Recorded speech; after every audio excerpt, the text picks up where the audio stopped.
Good evening. Welcome to the Board of Selectmen meeting of Thursday, August 13th, 2015.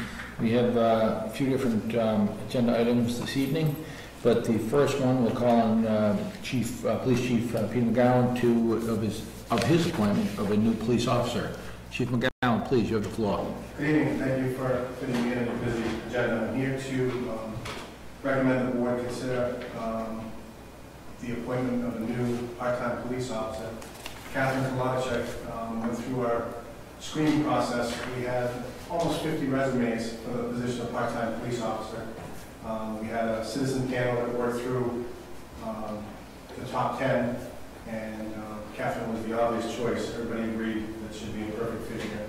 The process for police officer here in Dover is part-time police officers are hired with the intent to take from their ranks to get a full-time police officer. So it's very important that you pick the right candidate, and basically her audition now is for the full-time job, however long it takes for something to open up. So we're very happy with the way it's set up. We're very happy to welcome her, and I'm hoping that the board will look favorably on my recommendation. She comes to us from, right now she's currently employed as a full-time campus police officer at Dean College in Franklin, and she's also a reserve special police officer in Mansfield, Massachusetts, a town next to us. Very good. Thank you, Chief. Hi, Catherine. How are you? Welcome. How are you? Would you like to say anything, Catherine? I just wanted to introduce myself. Oh, hello. Very nice to meet you. Nice to meet you. It's great to meet you. Great to meet you. Nice to meet you. Hi, Catherine. Nice to meet you. Nice to meet you. Please sit down. Thank you. I appreciate it. Would you like to say anything? I'm just very excited to be part of Dover now. I'm excited to meet the people, excited to be part of the town. So I look forward to meeting everybody, the community. Very good. Thank you very much. Robin, do you have any questions or thoughts? So long as no one makes us spell our name. Well, that's I'm good. Did the chief pronounce your name correctly? That's all I want to know. Did you say cottage? He did. Yeah, So we got this little cheat Nice Irish sheet, name. and it was the first thing I saw, and then I went and looked at the spelling, and I was like, whoa. the tags are like that big. Well, why don't we go with KK? That works.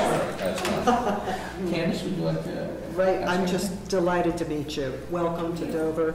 It's a wonderful place, and it's a great department. Thank you for being interested in Dover. Thank you guys for having me. I appreciate it. Very welcome. At this point, with no other questions, I'll entertain a motion. Someone would like to make a motion. Oh, I would love to make, do I have to pronounce the name? I would like to make a motion to accept Chief McGowan's recommendation for hiring Kate Kolodachek Very good. as a part-time police officer in the Dover Police Force. Very good. Do I hear a second? Second. All in favor? Aye. Kate, is it Kate or Catherine? Okay. Kate, congratulations. Thank you very much. Thank you. Thank you. I appreciate it. Thank you. Now, you feel free to leave or stay. It's up to you. It's going to be a lot of But fun. the Patriots game is. Oh, that's great. We're going to have a quick meeting tonight. But thank you very Thank much. It was very nice meeting Nice you. meeting Great you. meeting you Take care. too. Thank you. Welcome. Thank you. Yes. And your timing's great because you get a new dispatcher. That's right. Are we doing a ribbon cut? Nice to meet you too. Thank you. Excellent, thank you. Great. Chief was going to be responsible for the next agenda item. Oh, he went over. That's all right. Maybe he'll come right back in.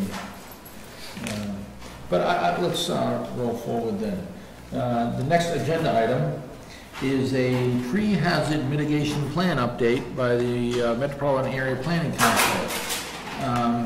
Now, Chief, originally we had slated you to introduce these gentlemen. Is it more than the introduction of the agenda item? Would you like to say anything else? It's pretty basic. This is the follow-up. This is the second meeting in the process. This is a 5-year process that we've been working on, a committee in Dover to work on hazard mitigation and pre-planning for anything that may occur in Dover, everything from culverts to natural disasters to, you'll find out, I don't want to ruin their surprise, but they're here to present the final plan and entertain any questions that the board may have. Gentlemen, thanks for coming back. I thought the last time, you were probably a month ago, if I remember correctly. Right. It was very informative, so I'm looking forward to seeing what you have to say tonight. So please, you have the floor. Thank you very much. So my name is Martin Pillsbury from the Metropolitan Area Planning Council, and my partner here tonight is Alden. From the Metro Regional Plan. And you have to spell that one too. It's a tough night. We were here 2 months ago when we were in midstream, and thanks to the work of the chief and the other members of the local team, and Paul and myself, we are now happy to say we have a draft plan ready. And before we submit it to FEMA and NEWA, because they have to then review these plans to make sure they meet their standards, we want to come back one last time and run it before the board and through this process to public as well. So what we have is a brief PowerPoint presentation.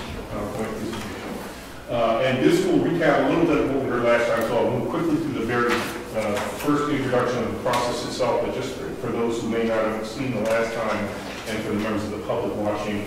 Though we're doing this plan, as the chief mentioned, because it's part of a FEMA program across the whole country to have every town think about their natural hazard risks and what they can do about it. And the plans have a 5-year life, so Dover's plan has just recently expired. We renew this plan to then leave another 5-year plan in place. The hazards that we look at are across the board all kinds of natural hazards. Flooding, high winds due to hurricanes, tornadoes, winter storms, snow and ice, and we feel like it's been not that long since we were under that, a lot of that this past year. Earthquakes, landslides, extreme temperatures, cold, rough fire, drought. Some of these are hazards that this town is not very subject to very often. Very rare. Never had a tornado, I don't believe, etc. But they would happen. We've had tornadoes recently. Revere had one. Worcester had one a few years ago. Springfield had a terrible one just 3 years ago. So it can happen. You have to think about all of these issues in every community. So what is hazard mitigation? It's measures that a community can take to permanently reduce or prevent loss of life, injuries, and property damage by using long-term strategies to reduce your risk. We ask what preventive actions are being taken now and what additional actions can the town take in the future, and that makes up, at the end of this, you'll see the recommendations for what additional actions the town can be taking.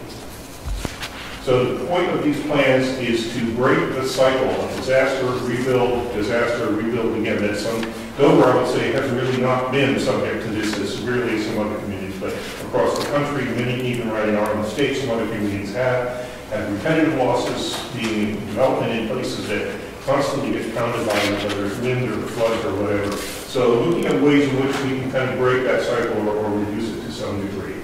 The way we developed this plan is that MAPC, along with Paul Peters from the Metro West Regional Collaborative, we provided technical assistance to the town to develop this plan through a grant that we got from NEMA. The town coordinated through its local hazard mitigation team, led by the chief, and I can't say enough about how helpful they've been and brought forward the information we need. That was about 3 times over the last 2 months. 2 public meetings, of which this is now the second. The first was when we were before you in June. And then we will also hold this draft plan. It's on our website and available for you or anyone else in the members of the public to take a look at until the end of this month before we then turn around and submit it to NEMA and FEMA. The hazard mitigation plan begins by identifying the hazards and mapping the parts of the town that are subject to different kinds of hazards.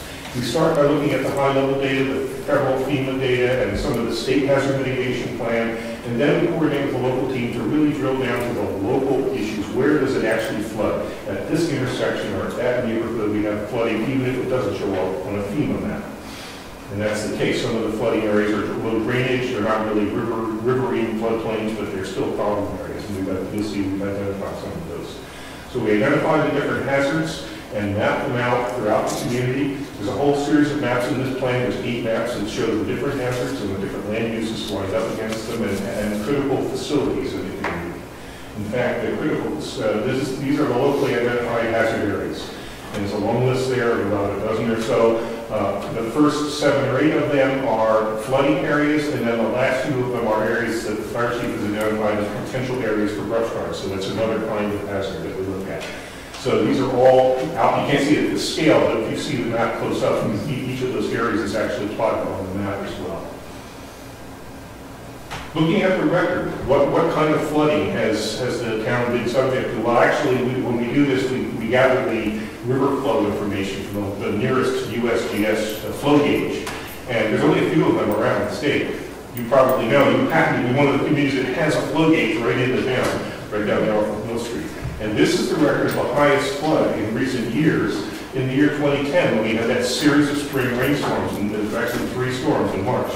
And the Charles River went up to historic records 2 times, early and late in the month of March in 2010. And the red line at 5, that's the flood stage. So you're above that flood stage on 2 peaks, and actually constantly above that flood stage all the way from mid-March into early April during the year of 2010, which is during the period since your last plan was done. Your last plan was done, completed in 2009. So looking back at what's happened since then, unfortunately, we've had a major flood event, so it shows that these are actually issues that, the town does contend with. We also look at other hazards, like geologic hazards, wind and snow. There's mapping in here that shows the average snowfall, the average wind speeds, high wind speeds, and historic records of blizzards and severe snowstorms, historic records of hurricanes, and that sort of thing are all in the plan in a little bit more detail. And then we look at what we call critical facilities. These are a mixture of different kinds of sites, including disaster response sites such as fire, police, and public works that provide utility and equipment and the ability for the town to respond to disasters. And then sites that might require assistance, like if there's any elderly housing or schools. We do things like places of assembly, and also critical infrastructure like any dams and pump stations and communications. And by the way, there's 3 dams in town. We also look at potential areas of future development. And so, talking to the planner and other folks in town who are aware of what's going on, there were 5 different sites identified. And the good news is then we line those sites up on the map with the flood hazard areas and say, is the new development coming into places that could be subject to these hazards? Fortunately, and this is probably not a coincidence, it's through good planning, what new development is coming in here is not being put into flood hazard areas. So that's good news. We don't always see that. We do see in some other communities new developments coming in within some of these areas. So that's characterizing what the hazards are, and then what do we do about that? We begin by assessing what the existing mitigation measures the town has in place already, and there's quite a long list. You see this here, so we're not going to go into it in detail, but it's in the plan and spelled out in a whole chapter. This is a summary list. You can see they're grouped by the type of hazard, different kinds of methods that measures the town has to deal with floods, to deal with geologic history. Some of it is relying on the state building code or on your floodplain zoning, and some of it is actual physical projects like mitigation, et cetera, et cetera. So there's quite a mixture of things, and it shows there's a robust set of measures in place already. And then what we did was we strategized with the local committee and came up with a list of some items that could be considered for future mitigation. So these are the mitigation measures that are in the new plan for recommendation. And basically, they identify where Public Works and others have told us there are some existing problems with culverts and the drainage, et cetera. So these are the identified sites where there are some recommendations for in the future the town could do to reduce some of the risks in some of the hotspot areas within the community. So that's the content of the plan. The process, we're actually getting close to the end of the process, is that after this meeting, and we'll leave, like I said, we'll leave the draft up online for 3 weeks till the end of August. If there's any comments, people will email them to Paul on this draft, and then we'll wrap that up and we'll submit the plan to MEMA, Mass Emergency Management Agency. It's a 2-step process. MEMA at the state level reviews the plan. If they have any comments, we'll respond to those, and then it will go on to FEMA, Federal Emergency Management, for their review. So both agencies review this It's one of the most reviewed plans of anything we've ever done. We had both NEMA and FEMA looking at it. And so it's very, very close to look at. And when FEMA, again, if FEMA has any comments, we respond to those. And then the FEMA will eventually approve the plan. And actually, this says City Council, but it actually probably is going to be Board of Selectmen in this case. Different communities, obviously, you have different. But it comes back to the community. Once FEMA has approved the content of the plan, the final step is for the board to just vote to adopt it. And there's a simple one-page resolution we hereby adopt this plan. If you show FEMA that you've taken that vote, then they'll give you your formal letter of approval. The plan will be good for another 5 years. That's where we're at that near that. Thank you. It was an excellent presentation. I have a couple of quick generic questions. Sure. Mitigation measures that you speak of the cost of those mitigation measures is totally on the towns? Well, you'll see in the actual plan itself, there's a table that talks about costs and potential funding sources. Okay. A couple of them might be eligible for FEMA grants for paying for at least part of those projects. Some of them are not expensive. Some of them are more staff time to do something with the regulation. Those that are actual physical construction projects, there's a possibility that once you have an approved plan, and that's what I said at the outset, FEMA makes having an approved plan a prerequisite to applying for funding for projects. Once this plan is approved, then some of the projects could be considered for FEMA funding. Thank you. My second question is, did the last 5-year plan, how did it discuss flooding? Much like what you showed us in 2010 was astronomical in my mind, but what was the last plan? How did that discuss flooding? Well, the last plan, I would say, wasn't quite as detailed. These plans have evolved. The last plan was actually the first plan. This was a new program at the time, nationally at the time. And the first round of plans, everyone was in a learning curve, including FEMA and me. And so that earlier plan is not quite as detailed as this one is. But it did discuss it in roughly the same terms. It didn't have the 2010, obviously. Right. We hadn't experienced that. So you didn't have a major event to talk about. But basically, it did identify similarly some localized areas, and some of those same areas are on the list now. So when it comes to areas, and they may not be major flooding, but they're drainage problems and that sort of thing. So some of those are on. A few of the areas that were in there were addressed, and so we said check, done, fixed. And others that weren't are carried over into the remaining in the new plan update. And then I think at least one new site that was not in the last plan was identified by the team as it should be on the list. So that's the way it works. Great, thank you. Going forward, once the plan is approved, who would watch this to go for the grants and follow up on the funding source? Would it be Mr. Lane? Probably be the chairman of our local committee, Chief McGowan. Okay. Thank you, Chief. Candace, Robin? Well, I look forward to reviewing the plan a little more carefully online. I only had a question that jumped out when you were talking about the areas of potential development in Dover, and I wondered what was meant by Dover Farm. It was a development site that was given to us by the planner. Yeah. Okay, very good, thank you. Robin? No, thank you very much. Well, gentlemen, thank you very much. It was very informative, and it can't be a small amount of work. Chief, thank you for working with them. Do we have to take any official action, Dave? I don't think so. Not today. I'll just say thank you. Thank you very much. Yeah, thank you. Again, it was a great presentation. Thank you. Would you happen to have hard copies of the draft report for us? We'll send them to you. Please. Didn't bring one with me tonight. We'll send them to you. That'd be Send great. them to you, Dave. That would be great. I'll also send you a PDF version that you can email. And we can Or maybe attach we can that put to it our on the- town website, so people It can would have be good to put it on the a... town website too, but just so that people know, it's available on our website at www.napc.org/Dover Hazard Mitt. Great, And that will be great to accompany the plan. great. Greg, can you talk to Bill about getting that information up on the website, and then we'll finalize. Great, thank you very much. Thank you. Gentlemen, again, thank you, Thank you very and much. you're free to go. Either that, or you can stay and listen to our meeting. She says we're free to go, we're free to go. Very good. Okay, as we move along, the next agenda item is a Springdale Study Committee update. And as I'm sure everyone remembers, the town voted to purchase 46 Springdale Avenue. for a certain amount of money. It seems like a long time ago, but it went. And at the town acquired it, the Board of Selectmen at that time determined that in the best interest of everyone in town would put a study committee together from a wide group in town to study what is the best ultimate use for that particular property, which is 27 plus acres. So after vetting through approximately 20 people, the committee ended up being 11, but the committee chair, Catherine White, is here this evening, who is going to update us on what's going on. And I know you guys have been working very hard, and I appreciate you coming in this evening. So Catherine, please, welcome, you have the floor. Thank you. We wanted to really touch on two topics. First is the activities of the committee, and then secondly, some of the preliminary survey results we've gotten.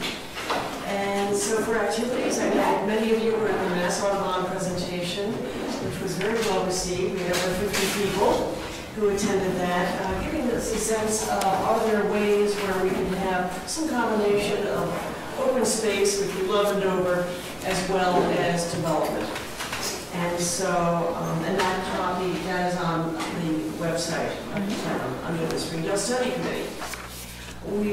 Several members also took road trips to other towns, including Concord and Lincoln, to look at some of the developments there. They were interested in seeing about some sustainable development that would involve some small units as well as preserving fields. And I did not attend those, but there was a lot of enthusiasm about that. There was some discussion as to whether this was the right site, however, and that's yet to be determined, but it's not as large as some of the ones that they observed. One of the things that was passed along, however, which certainly would be way passed forward to the purview of the Long Range Planning Committee, is to look at what some of the other towns have done about 40B. Lincoln in particular, it's a similar sized community, not wildly different right up the road, and they have a housing production plan, and some of the people who were on the tour were really impressed by that. And so that would be something that we might think about as we try to prevent unwanted development. The committee took 2 tours of the land of the property over here at 46 to get oriented. And then several of us went back and actually toured inside the buildings with the town engineer. One of the liaisons wanted us to see whether the house itself could be converted into some sort of community center with senior center top of mind. And so we wanted to have the engineer there to give us feedback on that. And shortly, the engineer's advice was it would be less expensive to tear the buildings down and build afresh. So we are not pursuing that at this moment, but it's good to have the information. Then we had Park and Rec came to discuss the needs of recreation.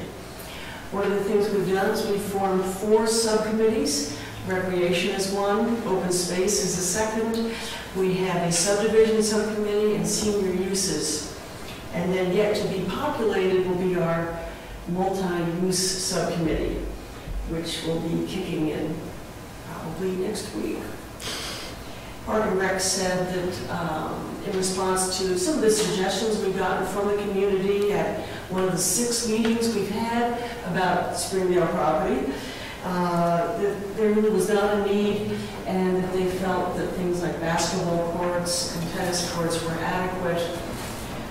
We've also been going through other options and recommendations such as the motocross and the golf course, and will not be pursuing those.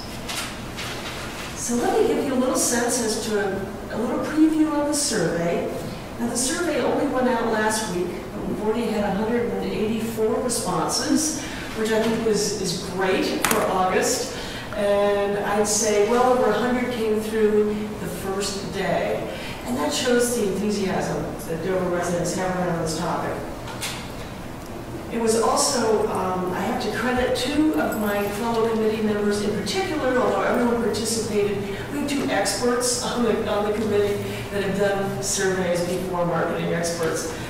Very helpful as you are thinking about populating other committees that might do a survey.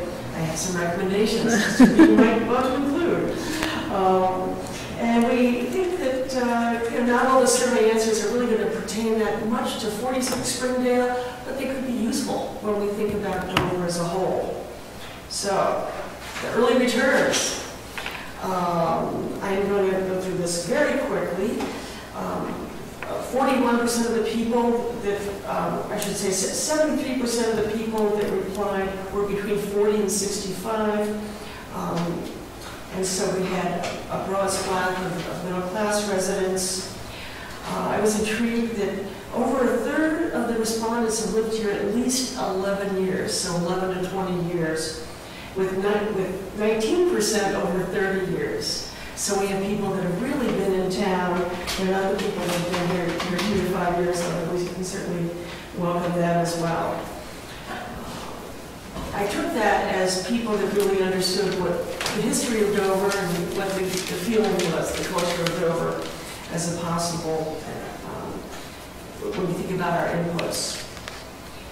By far, when we talked about broad uses, we talked about open space, we talked about active recreation, we talked about community gardens, farming of crops as opposed to animals, sale of the entire property to up to 2 new residential owners, age-targeted housing, a senior center, development of the property for alternative residential uses such as a 40B or some other multi-housing. 72% of the respondents said they would prefer open space to all the other alternatives. There were quite a number of comments about the dog park, the greenway, that if that does go through, this would be a natural way to have a path from parking at Channing Pond, as well as horseback riding through Wildwood, which is underused. We also had a question specific about senior housing and whether the respondent would be interested in senior housing. 70% said they had no interest at all. 4% said that they were extremely interested. I will notice that of the 6 people, 2 of them are 51 and under, so they're thinking ahead, or perhaps in one case, mom. We then had a question about recreational uses. The majority of the people, and this was really dispersed, the recreational uses. A lot of people said don't use it for any recreational use other than trails. And the one that piqued the most interest was a pool of some kind. We did a little preliminary analysis of having the pool. We're going to have a more fleshed out report next Tuesday from our recreation subcommittee. I think it would entail considerable private fundraising to sponsor a pool, but there does seem to be interest. There's also a fair amount of interest in a fitness center, and here again, we would have to see what the numbers come out. But it's interesting to see the direction that some of the people hope we go with. Then we got to the what to do vis-a-vis real estate itself. And by far, the majority said sell approximately 3 acres or so, including the current house and outbuildings, and keep the remainder owned by the town. It would be open space, it would be trails, and passive recreation use. You've given us percentages on the other ones. Do you have a percentage on that? Oh yes, that's 40%. I'm sorry, 46%. 46%. Wanted to sell off the front buildings and keep the back 24. Keep what's under the current 60, or has been previously the 61A for the town. Part of the thinking was that if the town decided down the road that there was a need for something else, They would have some space, but many people hope that that would remain trails for hiking and biking and horseback riding.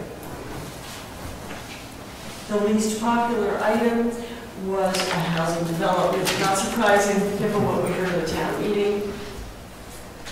And then we had a last question, that was about offsetting the price and whether people thought that they would be willing to have a tax increase. We gave general percentages. I went to the town accountant to make sure that my calculations were correct, and they confirmed everything, that it would be probably for the median homeowner a 1% increase if we sold off the property and ended up financing $3.5 million. Just to give one example, obviously there's any number of examples, and we can't make any guarantee as to what we might get from the sale of any property.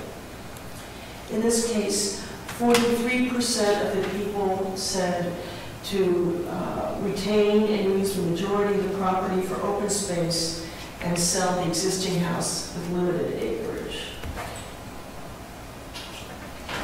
Very good.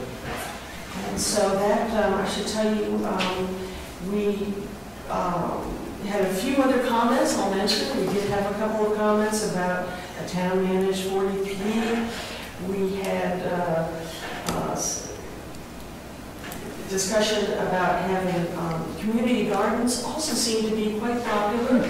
And if we did have it be town-owned, that's the type of thing that would be fairly inexpensive. A lot of surrounding towns have community gardens. We had, I believe, about 60 people say that they were interested.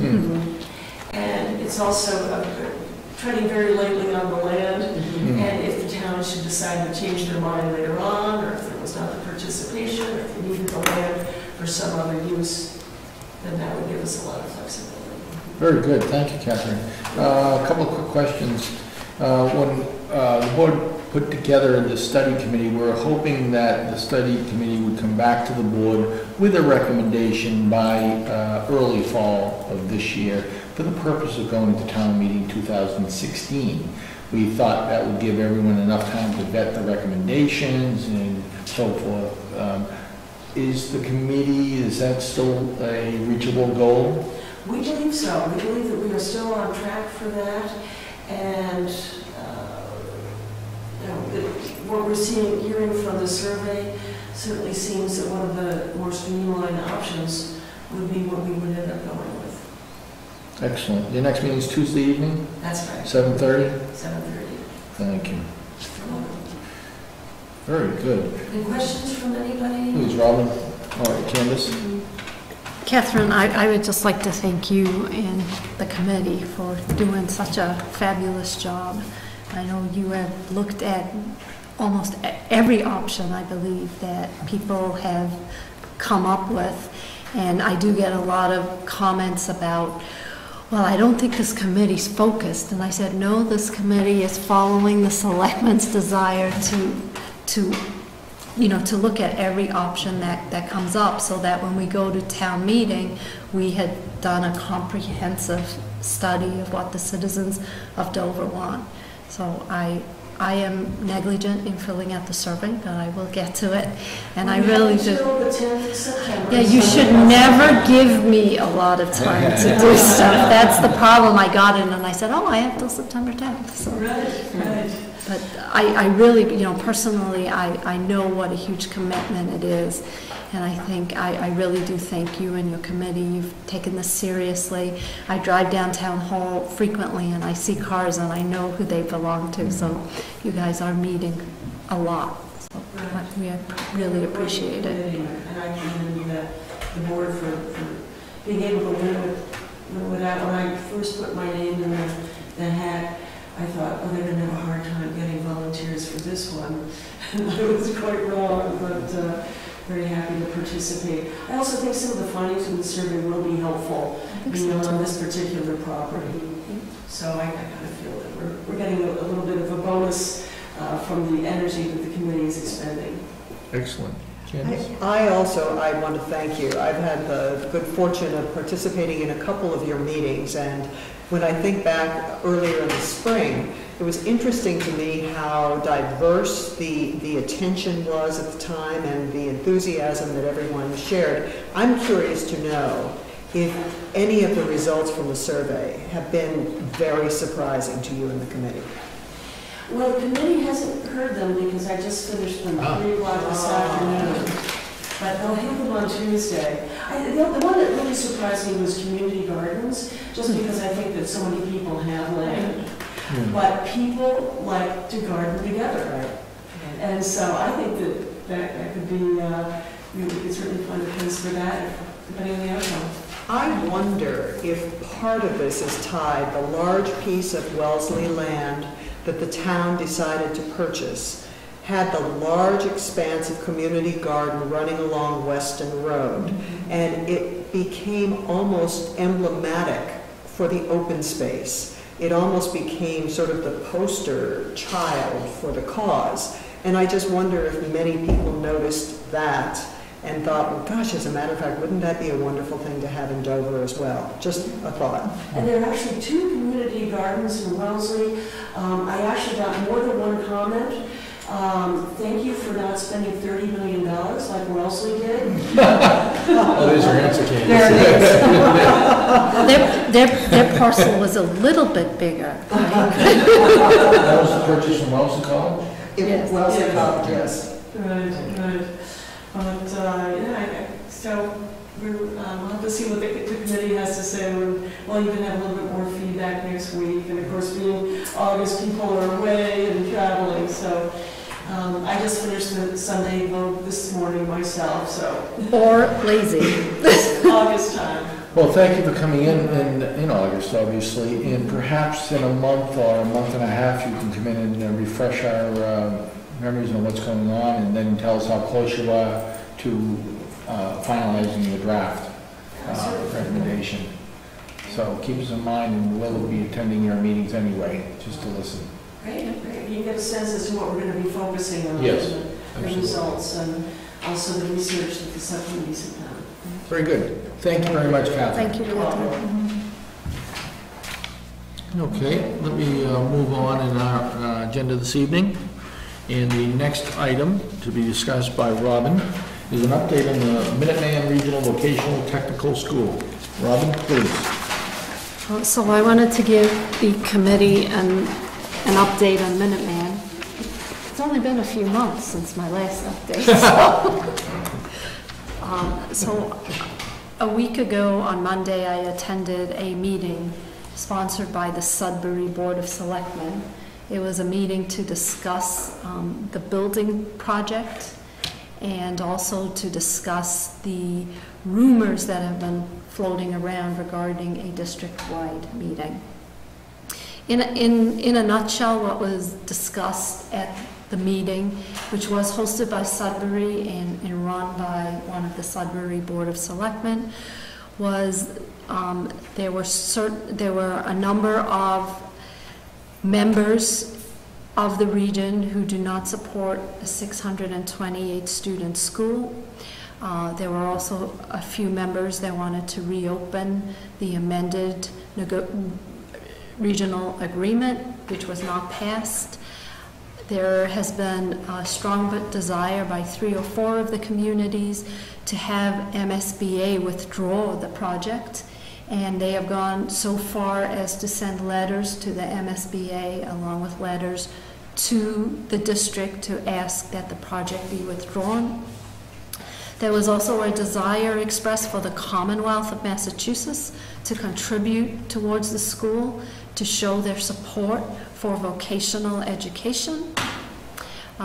There was some mention of member towns who want to leave to be able to leave, and there was also a lot of discussion regarding this district-wide vote that may or may not happen.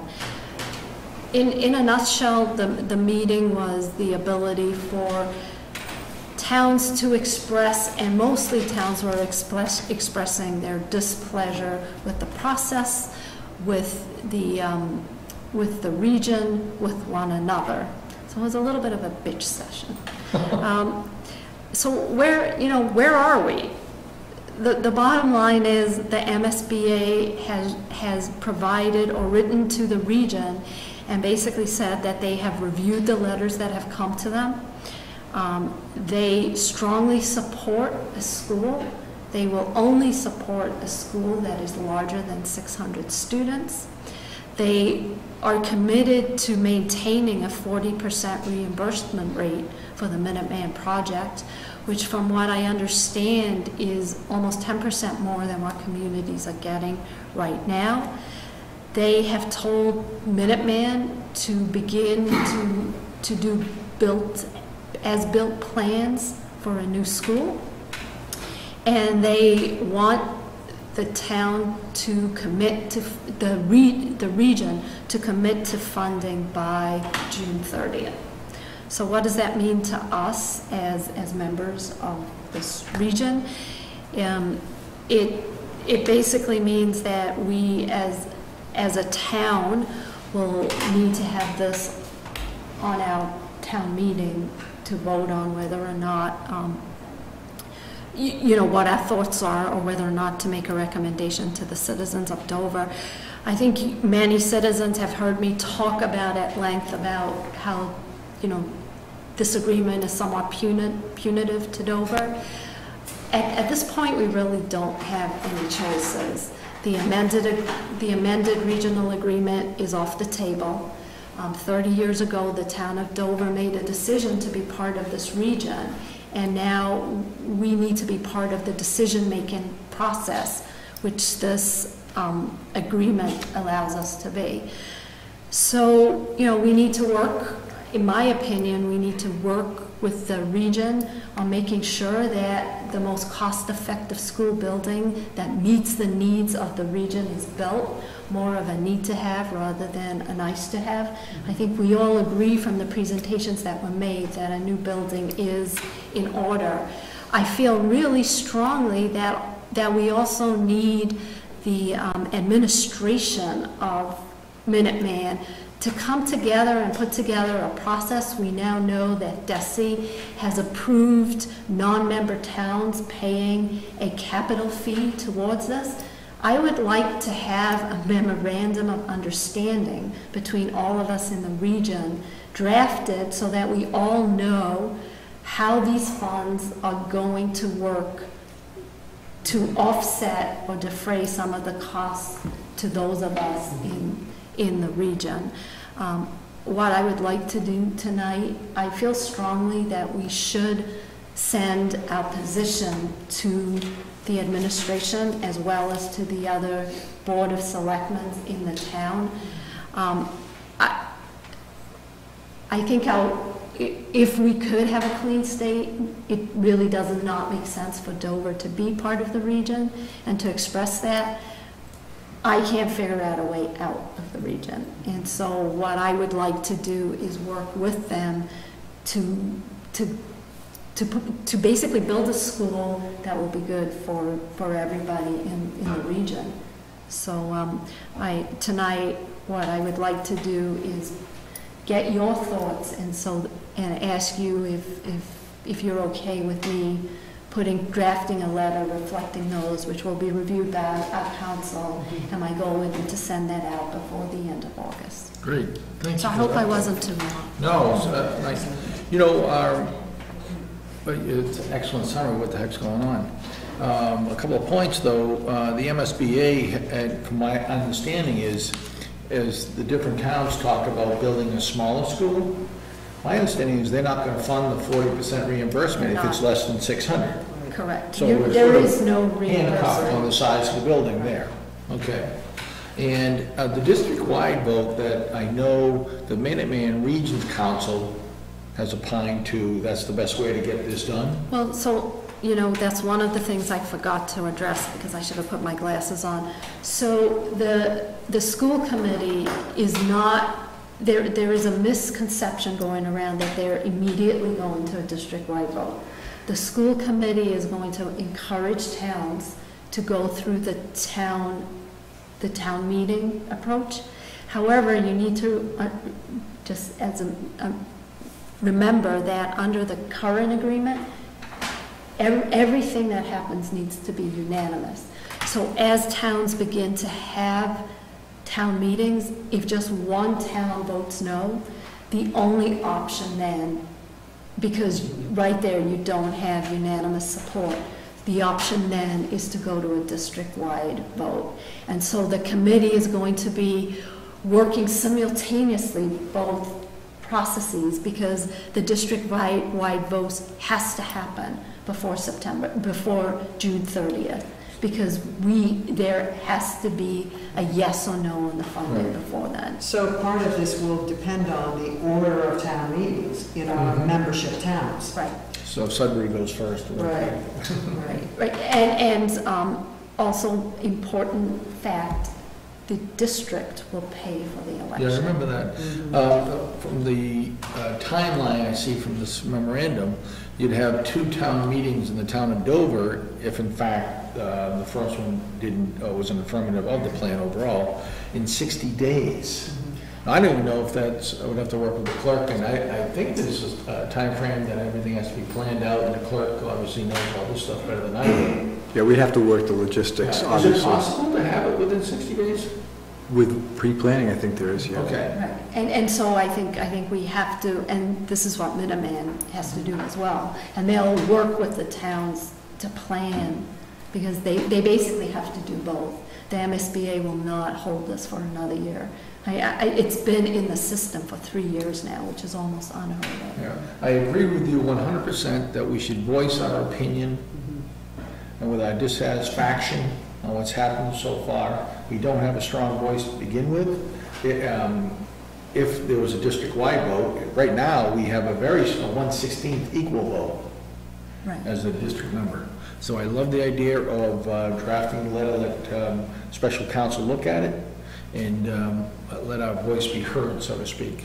Right, so I appreciate that. I think it sends a strong message coming from the 3 of us. There have been letters sent from a selectman in a town, and I just wanted to make sure that we're all on the same page. Yes, good. Yes. I don't think there's much else we can do. I mean, if one of you have another solution. No, I think that's the proper step right now. I agree. And one of the other things that I would like, and it maybe even could go into our letter if you both thought it was appropriate, I think it would behoove them to provide the towns with what our financial obligation would be, town by town by town. In other words, I think that black and white figure is a very important figure for us to have. You know, that would be, at best be a guess by them, because they don't know the structure of the like-kind capital payments from the non-region students, right? And that's what they're trying to get into the deal? I think they need to, the first step is really understanding how much a school's going to cost to build. Right. You know, they have no idea. Yeah. And I'm sure the first pass at cost is going to be astronomical. Yeah. And they're going to have to I go don't know, back and start. 146 million or But something. they're pulling these numbers out Okay, of the air. thank you. You know, they really need some true architectural, and that's what the committee's going to spend a lot of time on right now. And those meetings will be open to all of us. And we also talked about how important it was for the regional school committee to actually reach out to the Board of Selectmen in each of the towns and present these plans and talk about why this is the best plan. Good. No, I think it's a great idea to put the letter together, and I do feel as though it's important to be fair when we talk about what kind of how would our debt be offset by non-member students. I've also heard that part of the concern is that if in fact the tuition is raised significantly to cover any of this construction, that many of the non-member towns will just think of other alternatives for their students. In other words, Minuteman still needs to stay somewhat competitive with other placements. In some cases, it's the best placement for non-member towns, some of them, but it's not a given. Well, correct me if I'm wrong, our application cost is twice that of a non-member community student. For the Our cost is operations or the approximately capital? operations. Our per student cost right now is about $35,000 a year, plus or minus, in that range. I think it depends on the town. They have. Okay, because I special did read deals some town was paying that we talked $17,000 about. a student. And that's, you know, there is a need for this type of education, technical education. Mandatory. And towns have to provide it. Right. And I'm not sure there's enough open spaces. There are waiting lists at some of these institutions. So, you know, I definitely hear your concerns, and some of those concerns were expressed by some of the member towns. And I recognize, I think we all do, that they're going to make some assumptions, but it will be good to see, you know, what those numbers might be and understand what the range is.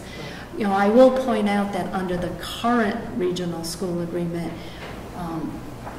our allocations are less than what they would have been under the new amended regional school agreement because of the wealth factor and foundation contributions that were part of the new agreement. I wanted duly noted that my concerns are economic only in nature, and the quality of this education is very important. If someone from Dover, one child wanted to use it. So it's all an economic discussion from our standpoint. Thank you. That being said, I would like to make the motion that we allow Robin to draft a letter along with special counsel for the purpose of voicing our opinion in this particular matter. That being said, do I hear a second? Second. All in favor? Aye. Thank you very much. Thank you for that, Robin. Thank you. Let's move along to my next agenda item, which is the town's audit engagement letter. Mr. Ramsey, would you like to summarize that? Mr. Chairman, this is a ritual that's conducted every 3 years. When the auditors come in, we have a 3-year engagement deal with them. It's up as of this year, so this is the new one for the next 3. Excellent. I remember 3 years ago looking at these. And their rates somewhat flat, just a minimal increase. Considering the work they do, yeah. Yes. It's a real good value. And I take it you're very happy with the end product? I think we are. Mr. Lane's here this evening, thank you. Mr. Lane, you're happy with the end product? Very good. Excellent, thank you. Do we have any questions regarding this audit request? Excuse me, engagement letter? The engagement letter? Yes. Candace? Then I'll make a motion that we approve the engagement letter for Melanson Heath for the years June 30th, 2016 through 2018. Do I hear a second on that? A second. All in favor? Aye. Thank you. Thank you, Dave. Dave, you sign on behalf of the town? I believe you do. Oh, heck. Where am I? Okay.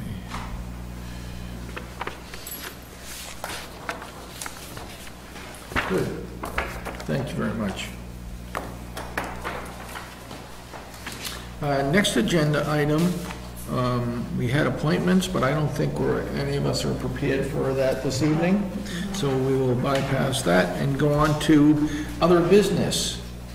And the first one, it was not on the agenda, but there's a grant that the Recycling Committee has asked us to approve.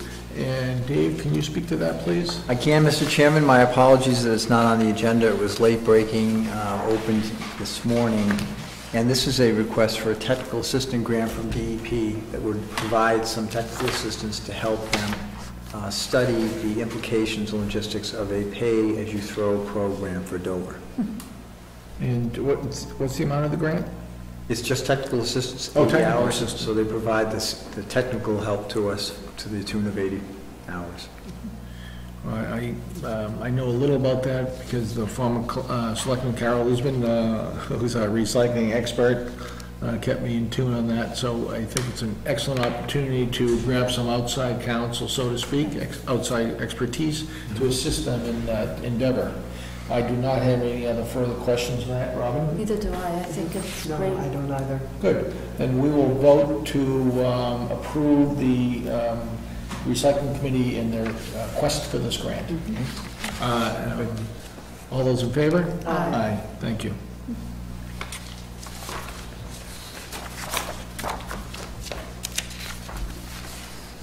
Okay. Do we have to sign any sort of grant request? No. Thank you. Next agenda item is the Norfolk Hunt Club Annual Gathering. And we have gotten a request from one of the 4 masters of the foxhounds of the Norfolk Hunt Club for the use of 46 Springdale Avenue to park approximately 8 to 12 horse trailers on Tuesday, October 20th. And my only question during this discussion is we have a tenant in that particular building right now, and I don't know if that tenancy will continue. Should we discuss or ask the tenant about this? The tenant will vacate the premises the end of September. Okay. And I know in our brief discussions on this particular property, we were going to try to look at the ability to rent it on a short-term basis until the town decides what to do with it. Will something like that be in place so there might be a new tenant in on this particular date? It's highly unlikely that we'll have somebody actually renting the property by then. There's an elaborate RFP process we have to go through. Okay. But in the event that we did, we could certainly carve out this permission, say, on that day. That's all I'm concerned with it. Would the Norfolk Hunt Club provide insurances? Would that be necessary for something like this, naming the town as additional insured? We're assuming they are insured and that we would make that a requirement that they add us to their policy. Yeah. They are an official, formal organization, so I believe that's an easy thing to accomplish. Good. Yeah, I don't think it's necessary. You have 18 to 12 trailers, God knows how many people involved, and horses and so forth, and damage could be done, let's face it. Thank you very much. I think it's important to note they've been doing this for 35 years. Absolutely, and I support what they're trying to do, and it's good use of the land as if no one's using it, but I just want to make sure that... No, I think all the points you've raised have been really valid. And I think if I'm correct, this is the first year they've needed to come to the town Right. to ask for permission. The owner always provided them with permission. Good. Well, I will make the motion that we allow the Norfolk Hunt Club the use of 46 Springdale Avenue on Tuesday, October 20th for the purpose of parking horse trailers. 8 to 12. 8 to 12 horse trailers. I second. All in favor? Aye. Thank you very much.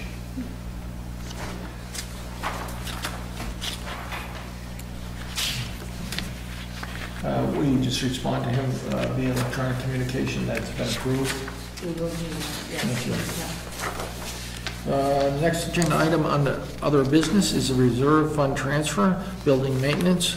Mr. Ramsey, would you like to speak to that? Certainly, Mr. Chairman. This is change order number 1 for the Protective Agency's dispatch project. When they opened up the ceiling with the intention of installing bad insulation, they determined that, in fact, for a number of technical reasons, they really ought to blow the insulation in. It's more expensive in the installation, but you get the return on the energy efficiency over time. Knowing the specifics of spray foam versus bad insulation, I know firsthand the efficiencies built in.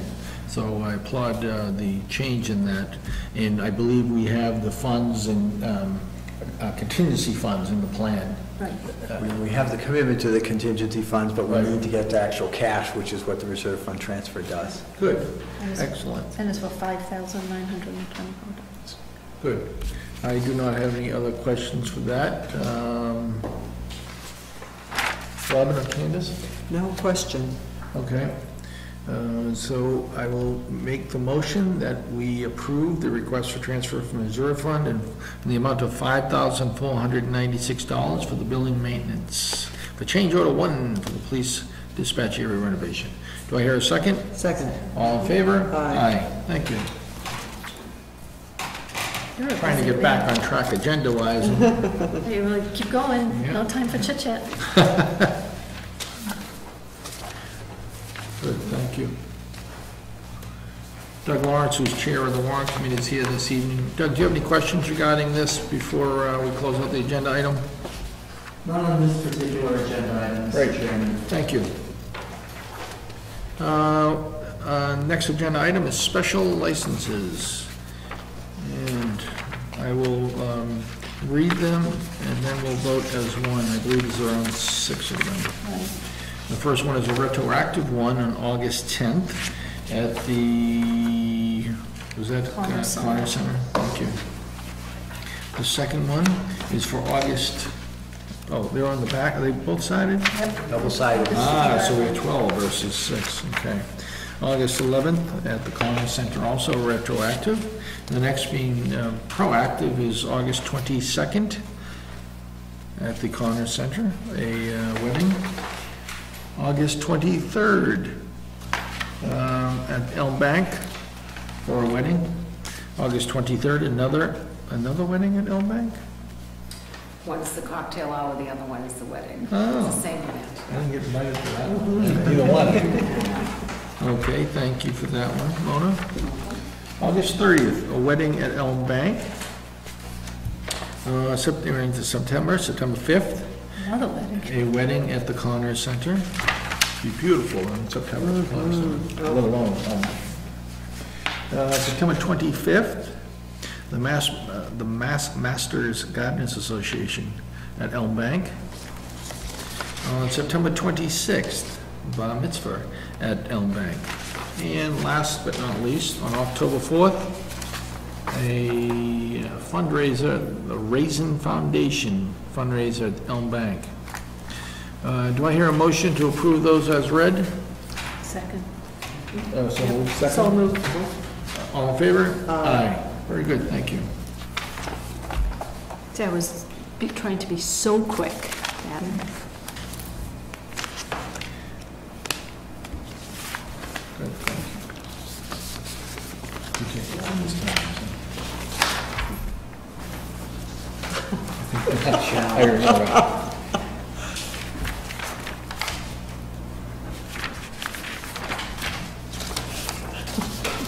I like these little flags that make the process. Yeah, it's, What, you're not I, passing them? hold on, I don't know. Let me see those two. Thank you, thank you. See, you're cheating. I'm efficient, No, you just want to be first. efficient. No, you're a cheater. I have to go home and study the the Metro pre-hazard mitigation plan on tonight, so I want to rush home and see that during commercials.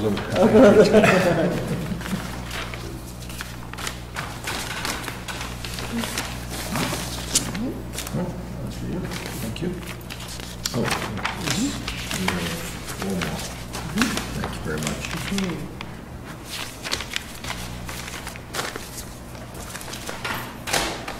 There's more coming.